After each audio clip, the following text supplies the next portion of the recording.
So with that, we will go ahead and get started. Josh, come on up. We'll just kind of go through what we've done in the past a little bit. Why don't you talk about, from the broadcast experience, kind of what you're looking for as you decide what might get coverage and what might not. Okay. Good morning. I'm Josh. Like Henry said, I spent 13 years in the news industry. I was in print. Like you said, I finished out my career at a TV station and then headed over to American Legion National. What I see at the department level is a struggle to get coverage from the industry that I just left. And you would think that I would know how to write exactly what they want to hear, but I'm finding that even we are having trouble. And initially, I've been at the department now a year and a half. Those first few press releases got no traction and my jaw just dropped. And I thought, I'm hitting all the points. I know exactly what you guys want. How am I not getting coverage? And so I started digging through our previous press releases, and I saw that we were sending out a notice or a media advisory, either one. I'll explain the difference, but we were sending these out for just everything. And I feel like we lost some credibility there. And so what I'd like to talk about, I guess, and I hope I'm not derailing but talk about just when do we send, what are we looking for, but when do you send that out? What event deserves that kind of level of attention? And also, how can you elevate that press release? Once you send that press release out to the media, what are the next steps you can do with that release to take it a little further? So just keep going down that road. What I found that I had to do is when I'll send a press release, I think we have a contact list of like 600 media organizations in Indiana. Once I send that out, whoever is involved with that event, I'll send it to them and I'll say, hey, would you guys follow up and just reach out to these organizations as well and just say, did you get this? Did you see what's happening? Did you see what's going on? And that has just driven our coverage through the roof. Sending it to that other person that's involved in the event, 1, 2, 3, however many, and asking them to also follow up just adds credibility to your release and just says, listen, this event is big, it is happening. Here's someone else who's talking about it too. So that'd be one of the biggest tips I can do. I made a note here of some of the basics on your press release. You're looking for just a clear, attention-grabbing headline. Something so simple that as they're scrolling through their emails and they run across it, it stands out. For example, on September 11th, the Department of Indiana is having a 9/11 memorial ride. It's open to cars and trucks as well, so we're calling it a memorial event.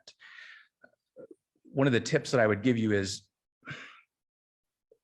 the American Legion is not so much about rides as we are about memorials and expanding memorials and remembrance. And so our headline was not join the Indiana American Legion 9/11 ride. It was support American Legion's expansion of memorials. We changed that headline to fall under our 4 pillars. Real quick on the 4 pillars. Do you guys know a quick way to remember those? Once I learned this, I'll never forget them. V-Day, Veterans, Defense, Americanism, Youth, V-Day. Quickest way to get the 4 pillars. If you're in front of a camera and you're trying to think real quick what the 4 pillars are, V-Day. Number 2, include only the important details. You're wanting this press release to be a paragraph or 2 at most. Would you agree with that? I agree. Tell them why. When I entered the newsroom as a young little guy in 2006, there were 50 people in that newsroom and it was humming like a city. People were there day and night. The only day there was anybody not there was Sunday in the morning. And when I left there were 6 people in a rented office space. And it devastates me to think that that's what's happened to the news industry, but they are so understaffed at this point, and they're receiving thousands of more press releases than they ever have, just because the technology, the accessibility to them is so much easier, emails, phones, faxes. So you're really wanting yours to stand out among the rest. I want to bring up something that's very timely with that.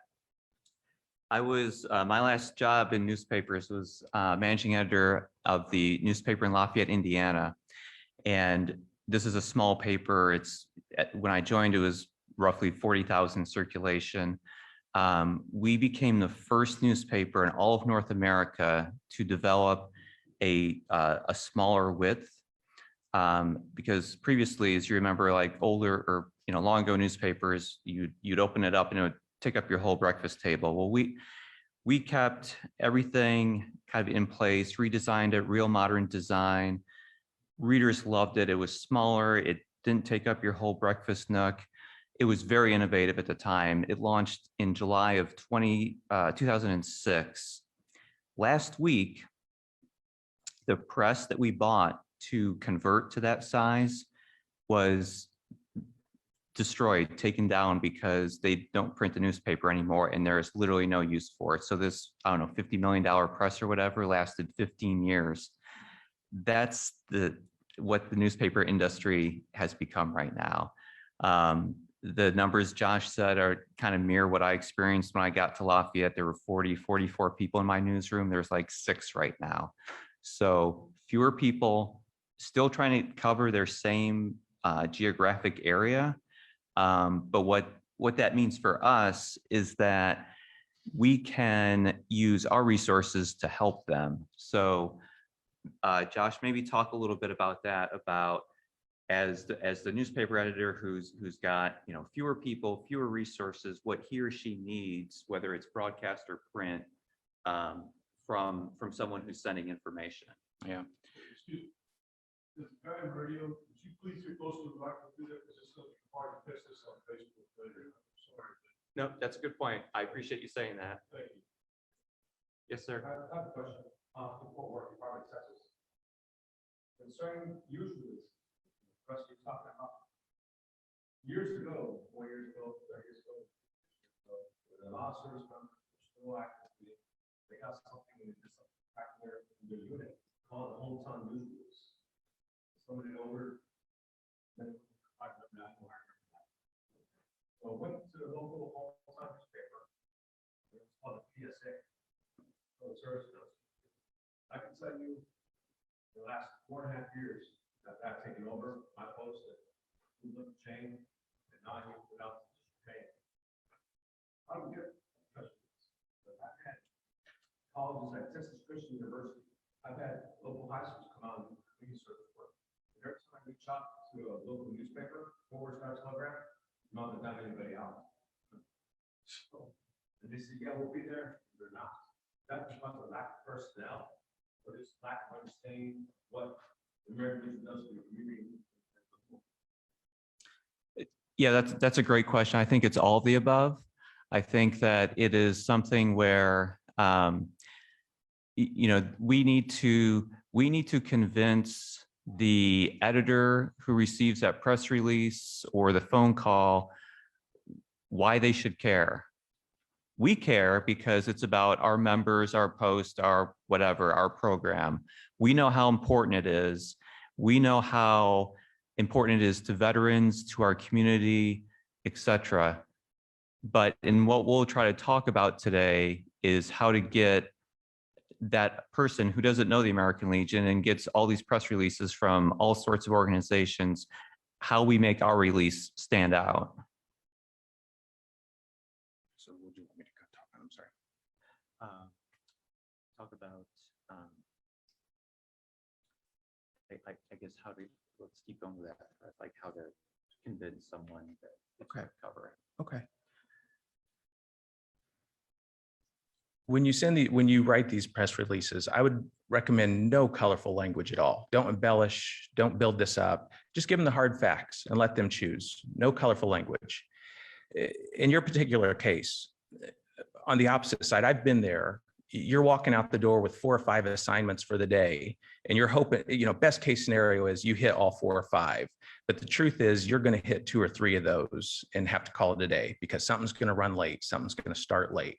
So I just would encourage you to not be discouraged, but to go back and figure out, like Henry's saying, what can you do to stand out? So I'm going to continue down this list of how to stand out.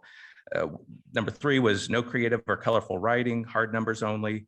include your direct contact info. This is so important. Don't put the post phone number on your release. They're going to call and get somebody who has no clue that you've sent out this press release, and they're going to panic. The media is calling. Oh my goodness, gotta go. You know, put your direct contact. You have the information. You know what's happening with the event. Make it easy so that when that person, and I recommend your cell phone number, so that when that person does show up to your event, all they have to do is call your cell. Hey, where are you at? And come find you. That's going to make it easy for them to want to come back when you give them that kind of service. Quickly, 1 page is best. I've already said that. 2 to 3 paragraphs at most. I think the press release I sent out for that event I told you about was 1 paragraph. And then here's the kicker. Put your link on there to the event. That's where you can go as long as you want. You can expand. You can put your hopes, wishes, and dreams of what you want the event to be. That's where that reporter is going to go to grab more information. Your press release is simply, hey, look at me, come visit our event, or get more information. Real quick, going back, if you put out a release and you don't get coverage, have someone there to take photos, have someone there to cover the event yourself, or write up a little summary and send that to the newspaper, send that to the media, and let them take a peek at it, so that even if they don't run that, they'll know what it looks like when you guys put something on and think, okay, we should be there. We'll cover that next time. That's our fault. Well, okay, I've had some success that I don't care about 42 seconds. I reached out to the news media. So I told Grant, Forward Magazine, Texas Magazine, CBS, NBC, and ABC. I got CBS and NBC to come out. Next to the video of not just faculty, but the students, our leader members at ALA or SAL, even our writers, came to mural under West Exterior Wall at our post. Last month, I met the new mayor of Fort Worth. We went to City Hall and talked to their art department. Now, most cities do murals now that are put in their archives. I got them to come out once we finish our mural, put our mural in the Fort Worth archives. I'm just saying, you know, so if I get some of the media, why can't I get all the media? So if I get 2 out of 3, I'm okay. If I get 2 out of 5, I'm okay. But when we talk to our older members, I send out a newsletter, they think it's junk. So I find out the monitoring system, which next probably is a better idea. And I found out through the course of time, I know I'm a little bit older than everybody here, right? So older everybody here. I found over time, you have to know how to read. Whether it's a monitor, cell phone, smartphone, or a piece of paper, because paper don't talk. I think you bring up an excellent point in that in 2021, we have people who are still the print readers. We have people who spend all their time on social media. We have people who are hybrids. We have people who go visit the same websites. So we can't just put all of our media eggs in one basket. We need to be able to diversify and to send out information in various forms to hit those audiences, especially if we're also trying to reach not only our members, but prospective members who might be younger and have different media habits than us.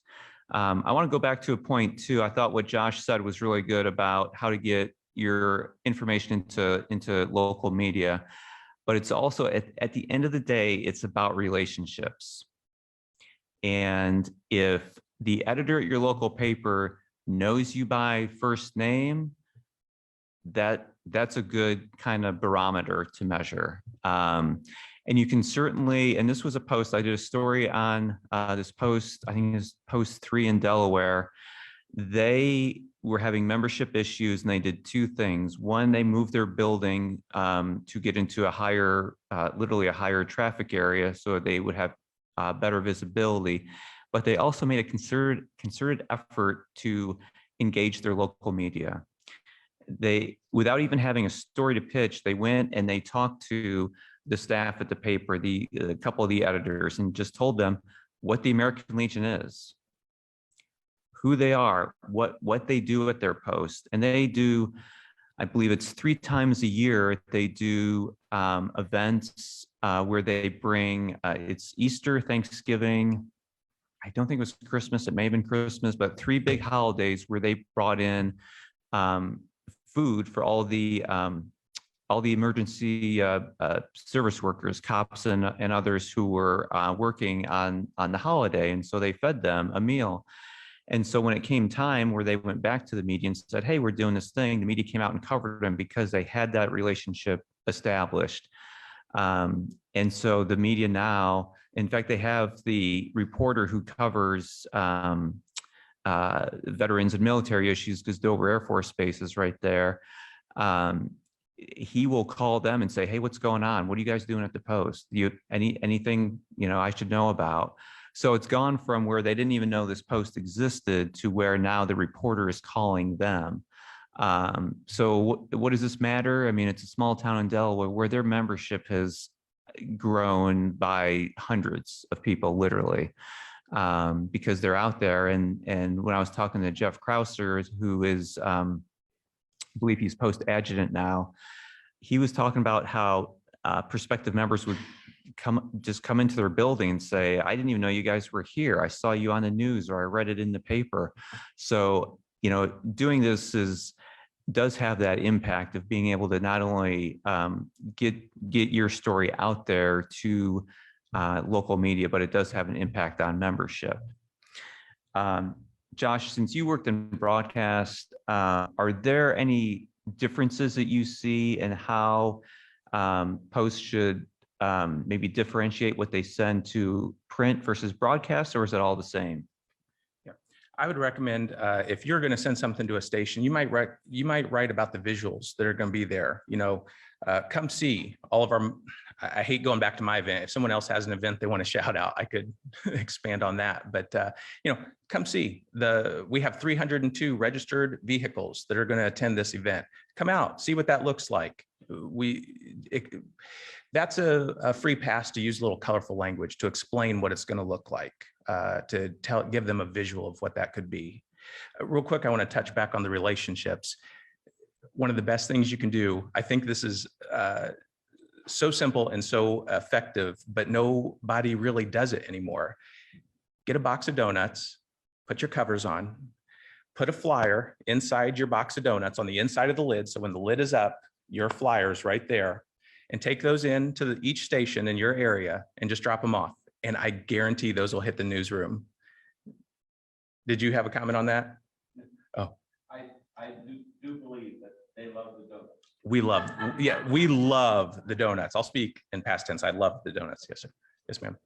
Back home at our post, back in 2009, we started what's called the Mayor's Veterans Advisory Board, where we have all the local businesses that have veterans liaison, and then the military units that are close by, VA, and then all the other veterans organizations. And then we also have the news media will send their people out. It's a 2-hour discussion once a month, and sit down and talk about all the different things that are happening within the community and stuff like that. And also we have members from our post who are also work for Postal World, ABC, and Fox News and stuff like that. And so we have them that we can call every time.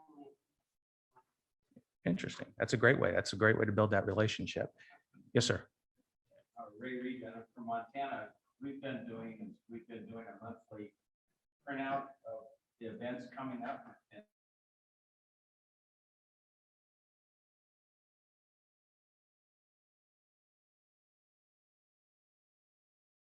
interesting.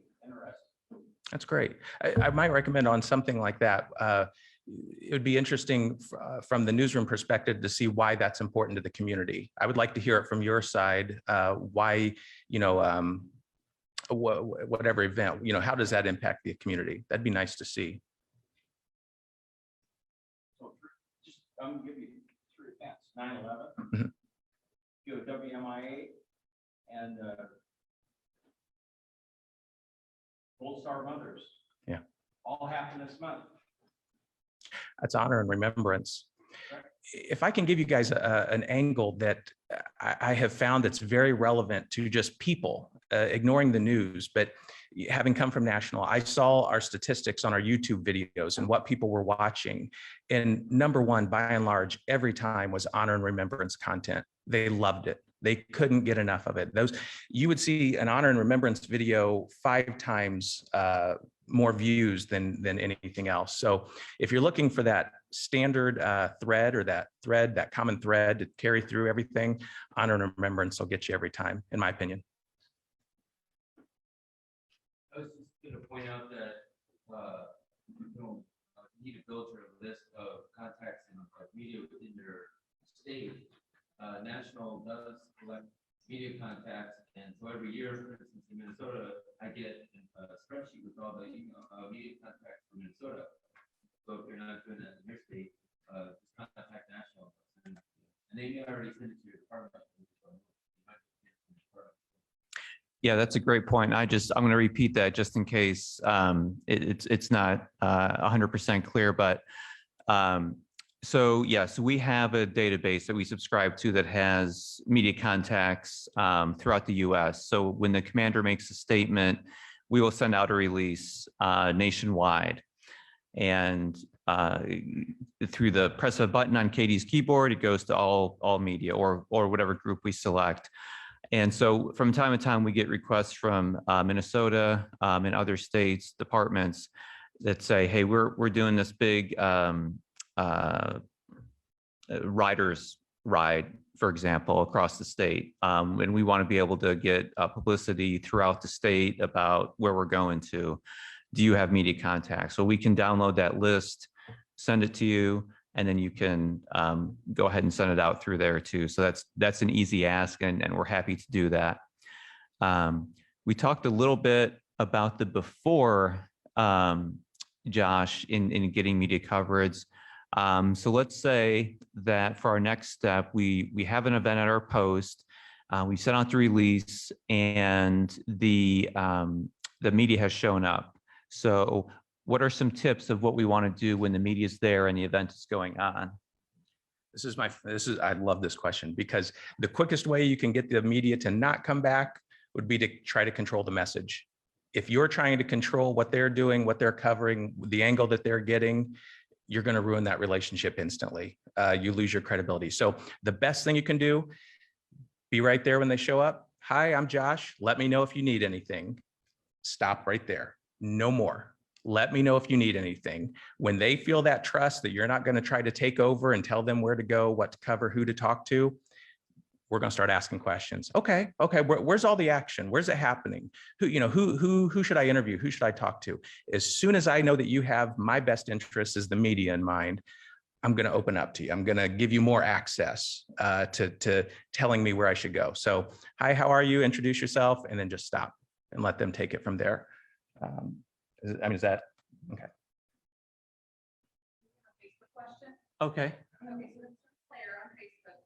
Would you recommend setting up a personal meeting with local media and news agencies to have an introductory educational meeting about who the American are, so that relationship is established? If so, who do you recommend? What title of role they can contact them? So that's a great question. I'm going to repeat it just in case it's not clear to those listening on Zoom. So the question is about establishing that relationship and the process and who you go to talk to and kind of build that relationship with. Absolutely, that's a great idea of a way to engage with your local media. The person on Facebook also asked about who do we invite to this meeting or reach out to? Most newspapers and other media have published on their website the staff, or at least the higher ups, and I would start as high as you can go. Papers and probably TV outlets have changed some of their names as the industry has evolved in the past 5, 10, 20 years or so. So the titles may not be the same from community to community, but look for that top editor or that top executive producer at a broadcast station. And I would probably pick like the top 2 or 3. So maybe an editor, managing editor, city editor would generally be the top 3 at a newspaper. What would you look for broadcast? Setting up a meeting with your local media, who you ask for at the TV station. It'd be the newsroom director. It'd be, that's the title that we had. I just think that's going to be a hard ask, though. I think that's going to be a hard get to get that time with them. Going back to relationships and what you were saying, though, our mayor every month in my community had a meeting for breakfast. It was at a local restaurant and anybody was welcome to come. And I don't think what a lot of people knew was that my editor used to attend those breakfasts. Didn't tell who she was. She just wanted to hear what's going on in the community. What are people talking about?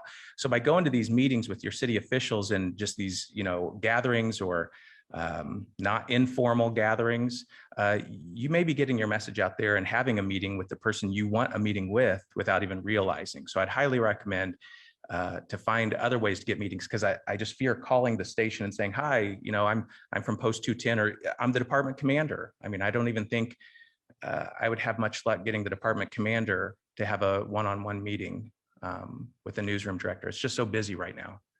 What we do is that you go around the room, everybody gets a 3 minutes time frame to say who they are, what they're with, and then they talk about whatever it is they have to talk about. And if they have a calendar of events and things, they pass out to everybody in the room. So then that way everybody knows what's going on. And if there's any type of problems and stuff like that that's going on, that they can be able to talk with each other and brainstorm on getting things straightened out. I think that's great. Yeah. So following up on Josh's point, I think that does illustrate a difference between print and broadcast, where I think print, in my experience, has been more accepting of that type of an offer. So maybe for broadcast, what the strategy would be to engage some of the other nonprofit groups in your area, and maybe go in there with 3 or 4 that you like to partner with, whether it's Red Cross or Salvation Army or another veteran service organization, and have a group come in and say, look, we are some of the biggest, most active nonprofits in your area supporting your community. So we would like 15, 30 minutes to talk with you about all these great things that we do. And that may be a way to make better use of their time. So I do want to get back to we're on site, we've got our event going. Josh talked about how to start out laying the land. I would also say, as part of that, know who you want the reporter to be speaking with before they get there, and make sure that those people have talking points set out, because that reporter might ask, he might see hundreds or dozens of people who are there, and isn't going to know who to ask for. So they might say, well, who's in charge here, or who runs this program, or whatever it is. But being able to put them in contact with the commander or whoever is running the program, if it's a fundraiser, who's running herd on it, that kind of thing, but have them ready to speak, and also what they're going to say. I might add to that if your event's going to go all day, put down the peak time. When should that news organization arrive to see the event at its fullest? You don't want to put down 9 a.m. if it starts at 9 a.m. because people are just arriving and getting oriented and figuring out what's going on. Put down noon, or you know what I'm saying. Just put down when it's at its peak.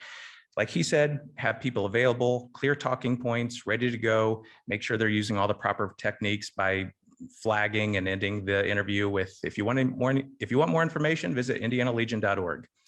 Just have them use all those techniques. Yes, sir. You're all thinking on these points, they're very good. However, there's some stories being lacked, is to have a good business card. Now, sometimes you see the person, might be leaving 5 minutes.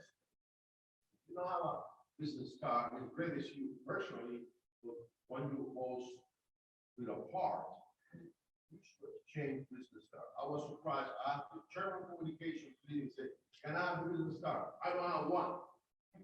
What's this? You need to have a business card where you should have information. Now I'm asking you, what is the basic information you have on a business card when you go to a place and it's like you are say, hey, I'm the medium person for post 20 over the hurricane video of the Department of District of Columbia. I would recommend, if your business card does not have your direct cell phone number, put that on there. He's right, though. Thank you for prompting me with that. I can't tell you how many times I left an event and thought, oh my goodness, I didn't even think to ask this, and then pull out their card and hurry up and call back and just say, hey, how many people were there today? Or, any follow-up questions. So your business card with your direct cell phone number. And if you're the event coordinator or the PIO, the public information officer for that event, have your cell phone with you the entire time. Answer it every time it rings, or call them right back. Because if that's a news organization coming to your event and you don't answer, nothing's happening. We'll move on. So if you invite them, make sure you're available.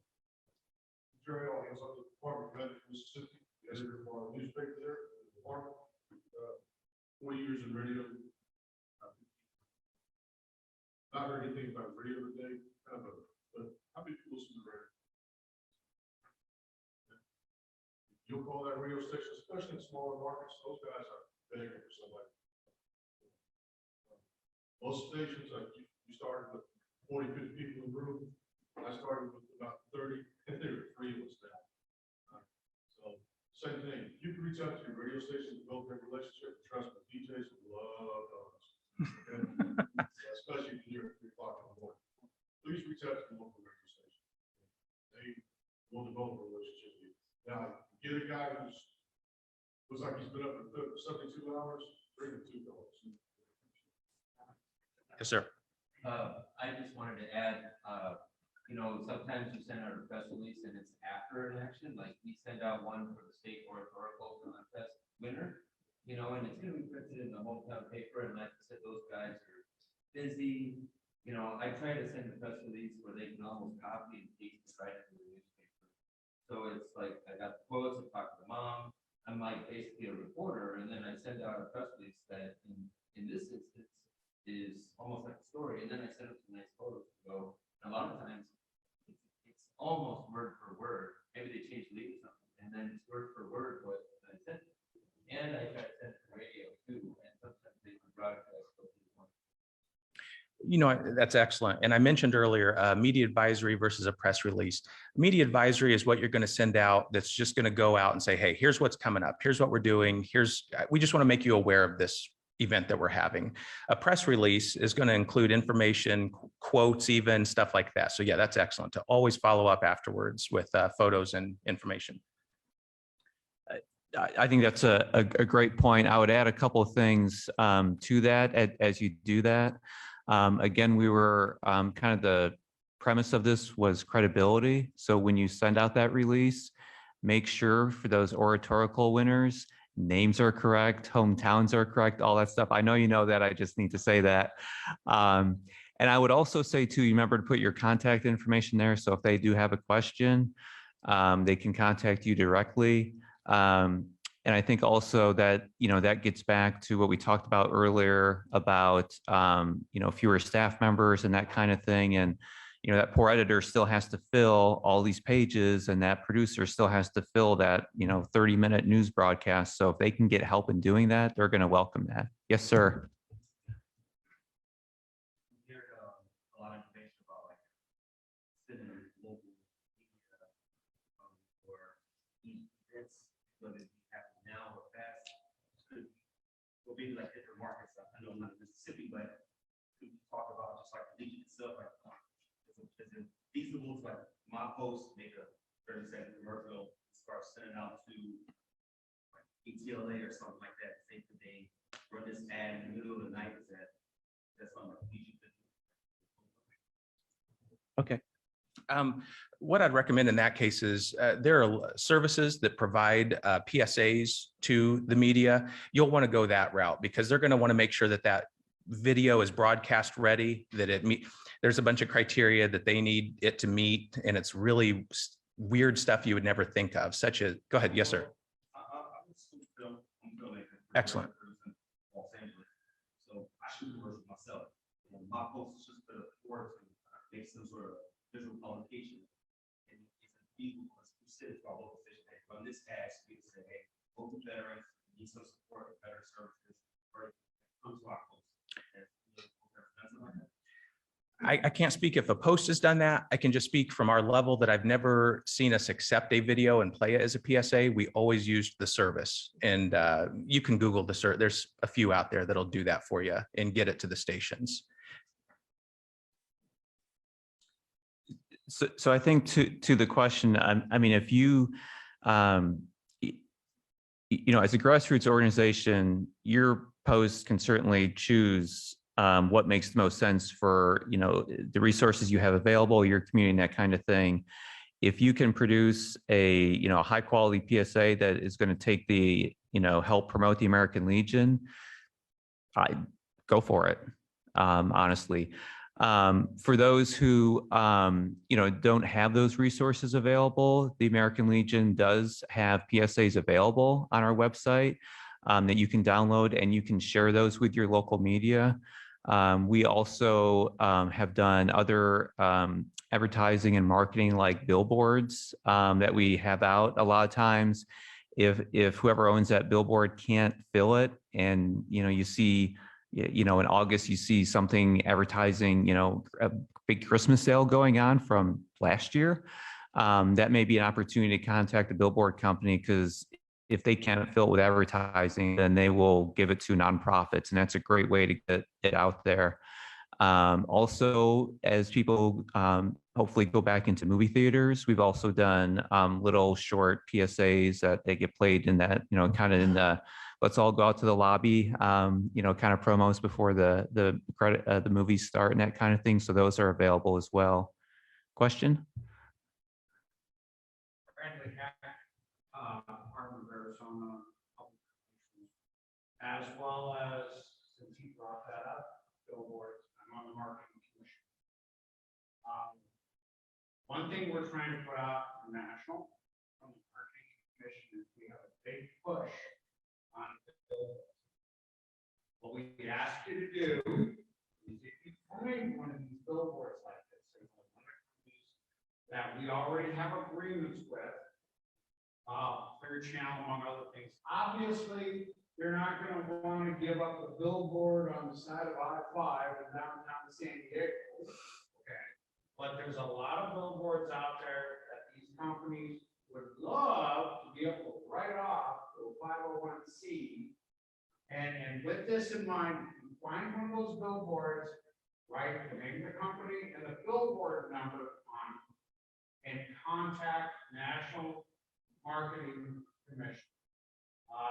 We have the artwork available. We'll actually pay for, because it's a special format these companies want. It's relatively cheap. We already have it available to you.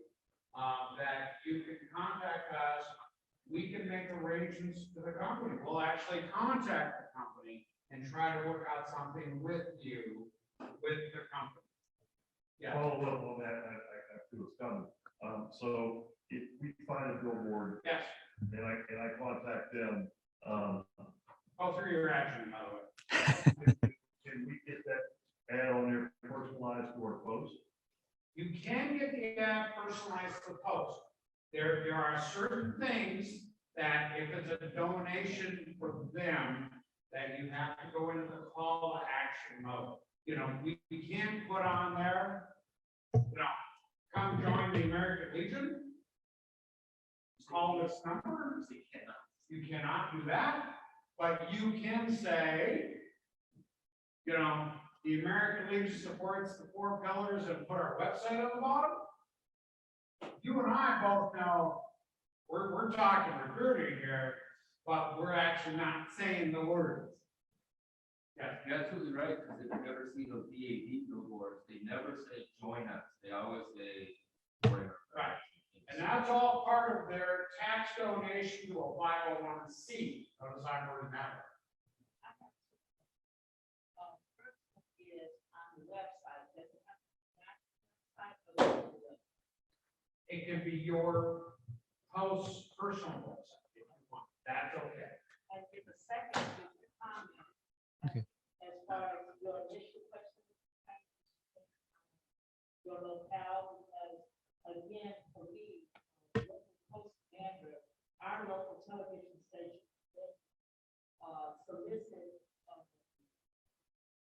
event information, so they sometimes ask me like, some type of short PSA or something, so that they can be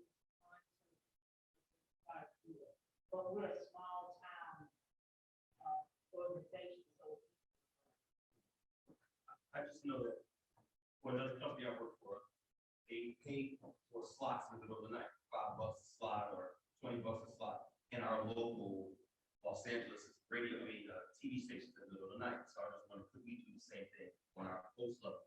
Not a call to action, but support American Legion Post 23. Locally. What's the biggest thing we've got going right now? Suicide prevention.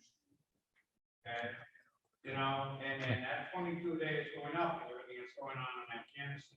This is a perfect example where if you bring the suicide prevention, you're gonna get attention. Thank you, Josh. Thank you.